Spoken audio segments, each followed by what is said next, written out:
There is a direction no spacecraft has ever fully explored, not because it is distant, not because the technology does not exist, but because the physics of our own solar system make it the single hardest place in the entire neighborhood to reach.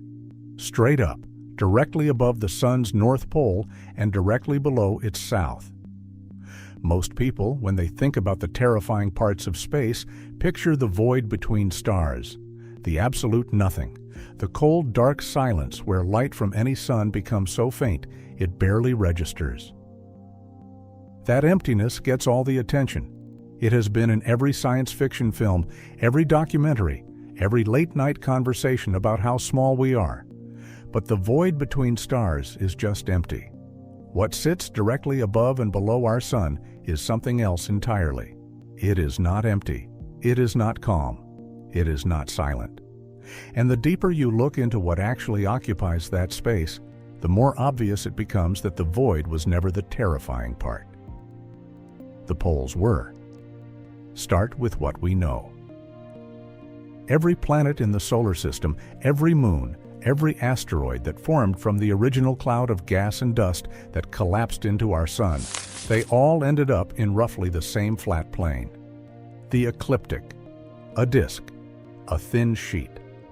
The solar system is not a sphere. It is a record, and everything we have ever launched has stayed on that record.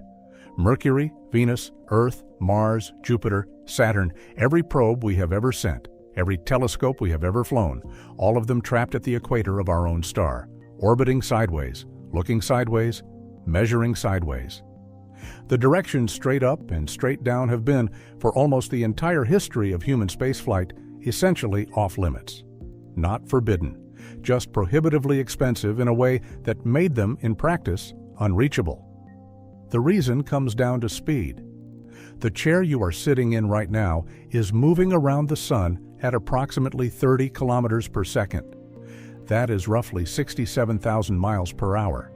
You have been moving at that speed your entire life, and you have never once felt it because everything around you is doing exactly the same thing. All of that sideways velocity you were born with is genuinely useful if you want to go sideways. It is a wall if you want to go up. To cancel out 30 kilometers per second by brute force and then begin climbing out of the plane would require more fuel than any rocket ever built could carry. Which is why, when you look at the map of everywhere humanity has ever sent a machine, the solar system looks explored in one plane and completely blank above and below. The most exotic, most dangerous, most scientifically significant real estate in our immediate cosmic neighborhood has been sitting there essentially untouched because of a speed problem we inherited from the formation of the solar system 4.5 billion years ago. Only one spacecraft in history was ever designed specifically to change that. Ulysses, launched in 1990 by NASA and the European Space Agency, was the first probe ever to fly over the sun's poles. And the way it got there tells you everything about how hard the problem actually is. Ulysses could not simply point toward the poles and thrust. The fuel required to do that directly was impossibly beyond what any launch vehicle could carry. So instead of heading up, it headed out, all the way to Jupiter. It used Jupiter's immense gravity to fling itself nearly 80 degrees out of the plane, essentially borrowing the momentum it could not generate itself. It worked. Ulysses eventually sailed over both the north and south poles of the sun 3 times each, across more than 18 years of operation. And what it measured up there forced scientists to revise almost every assumption they had made about what the sun was doing in those directions. The polar wind is not like the solar wind you hear about in the context of geomagnetic storms and auroras. The wind that blows past Earth in the plane of the ecliptic is slow, relatively speaking. Somewhere between 200 and 500 kilometers per second, dense enough with charged particles to slam into planetary magnetic fields and cause the disruptions that knock out satellites and trip power grids. The polar wind is different, faster, cleaner, more coherent. Ulysses measured it blowing outward from the sun's polar regions at roughly 750 kilometers per second, nearly double the speed of the slower equatorial wind. It does not gust and churn the same way. It pours. A continuous, high-speed stream of charged particles racing straight outward above and below the sun with a regularity that the equatorial wind does not match. Think of the equatorial wind as a river with rocks and rapids and unpredictable eddies. The polar wind is a fire hose, pointed straight up and straight down, blasting outward toward the most distant reaches of the solar system without pause. But Ulysses, for all that it achieved, carried no camera capable of photographing the poles themselves. It felt the wind. It measured the magnetic field. It counted the particles. It built a picture in numbers. The actual face of the sun's poles, what they look like, what structure they carry, what magnetic architecture organizes all of that outrushing plasma, that remained a blank. A frontier mapped with instruments but never photographed. That changed in 2025.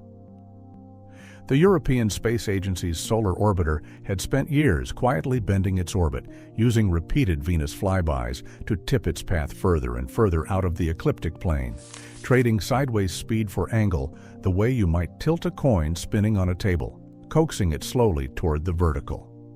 In March of 2025, it tilted far enough, about 17 degrees below the solar equator, enough to look down at the sun's south pole and send images home. They were the first photographs of a solar pole in the history of our species. And the face the sun turned toward those cameras did not look like anything the models had predicted. Not smooth, not organized, not the clean, regular structures visible from the equatorial vantage point that every previous telescope had ever held. The South Pole showed a chaotic tangle of magnetic polarities, north and south jumbled together in the same region at once, a knot of field lines fighting each other in a pattern that immediately told researchers the sun was near the peak of its 11-year cycle, winding up toward the magnetic reversal that happens at solar maximum when the north and south poles of the sun actually flip, trading places entirely. The roof of our own star turned out to be a furnace in chaos, and we had been guessing at its shape from the ground for the entirety of human history until last year. Now push further, because the polar wind does not simply vanish after a few million miles. It keeps going. It carries the sun's influence outward at 750 kilometers per second in those polar directions, eventually joining the broader bubble of charged particles and magnetic field that the sun inflates around itself across the entire solar system. That bubble has a name, the heliosphere, and it is one of the largest structures in our part of the galaxy. The heliosphere is not a place you can see or stand inside and recognize. You have been inside it your entire life. Every human being who has ever lived was born inside it and died inside it. Every spacecraft ever launched has spent its entire operational life inside it.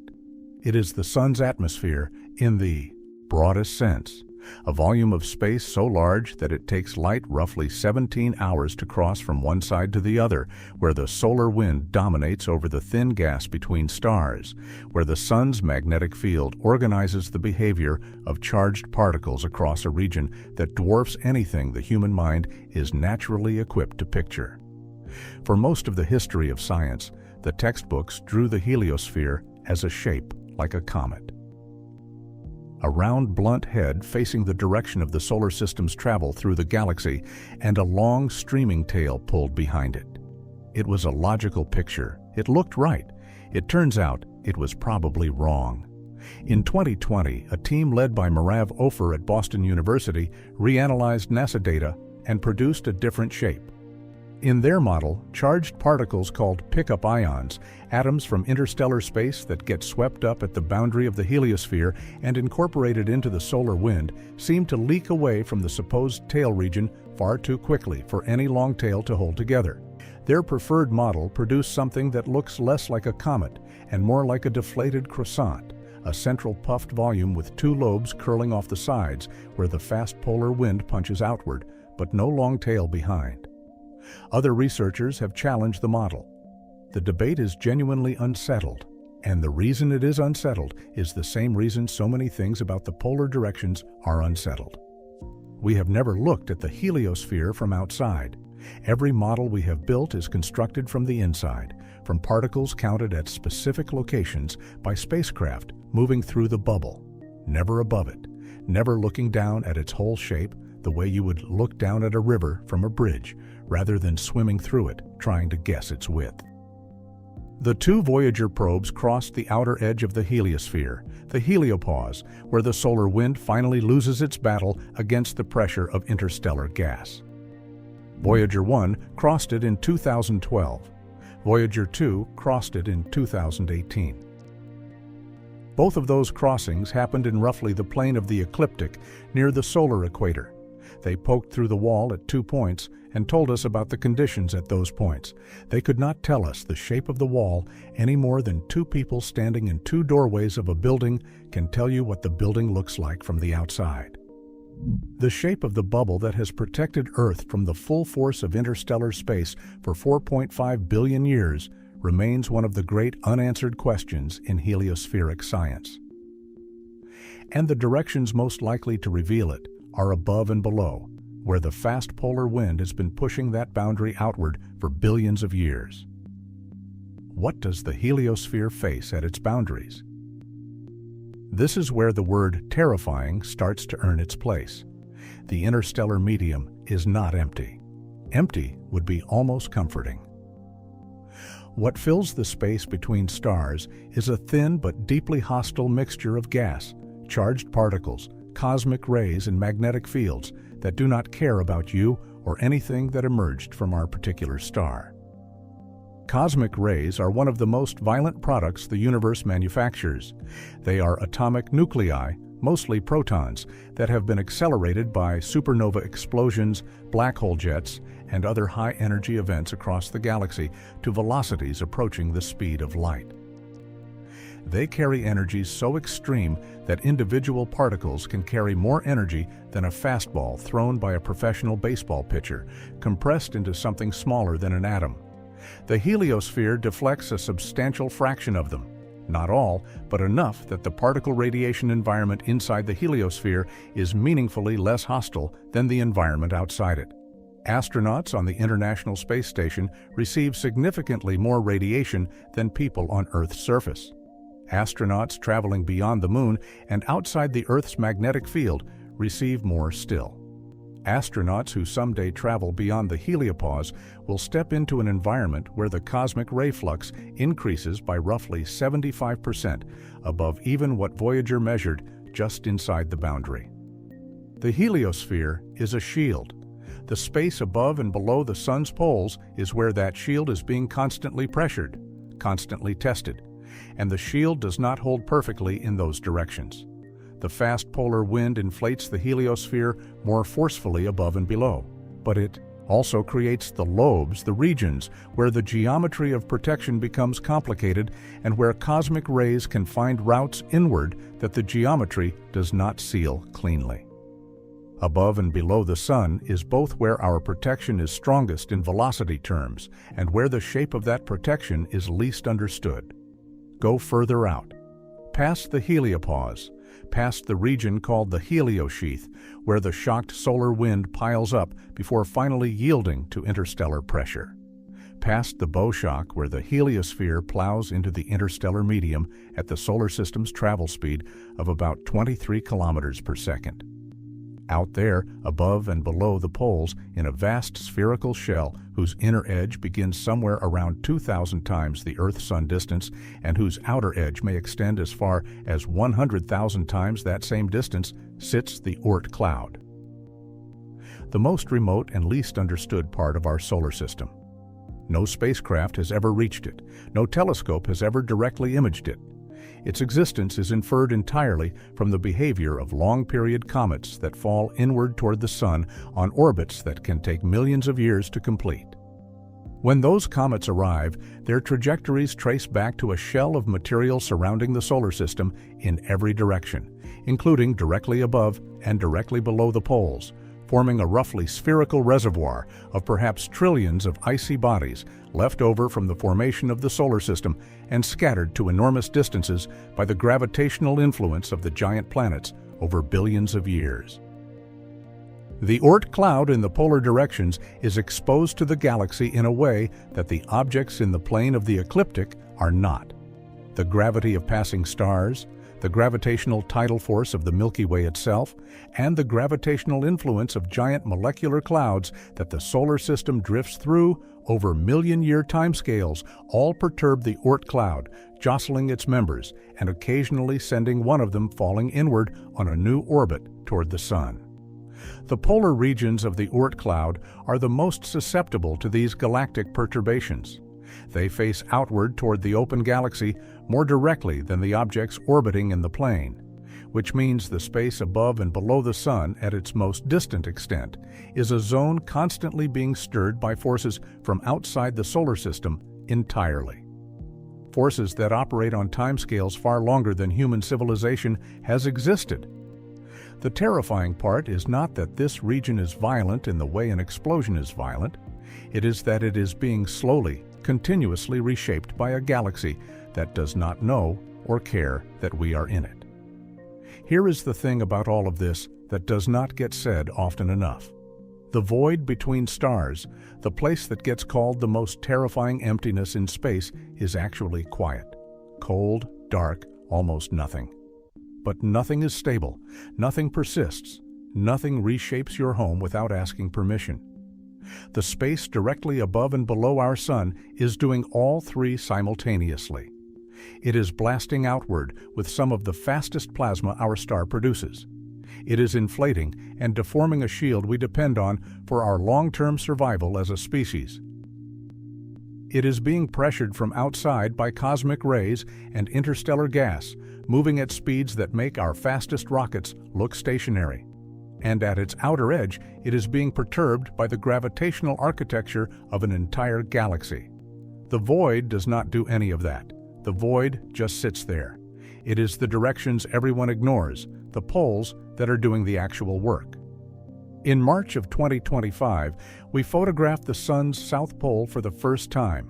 We saw chaos. We saw magnetism in a state of organized violence that no model had fully anticipated. We have IMAP, launched in September of 2025, now stationed beyond the Moon, mapping the inner boundary of the heliosphere from the inside. We have proposals on paper for probes that would use Jupiter gravity assists and solar dive maneuvers to climb out of the plane entirely and finally look down on the whole structure from above. None of that is the same as understanding what we are looking at. The data from Solar Orbiter is still arriving. The models are being rebuilt. The shape of the heliosphere remains contested. The Oort cloud has never been seen directly. The full extent of what the polar solar wind does at the boundary between our solar system and interstellar space is known only in rough outline. For the whole of human history, we drew the solar system as a flat disk with the planets going around the Sun in orderly circles, and we treated the space above and below it as a kind of irrelevant background, not part of the story. The directions nobody looks.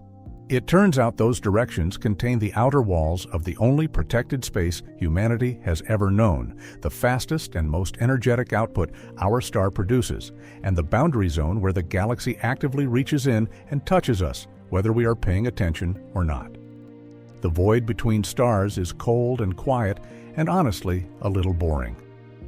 What is above and below our Sun is anything but.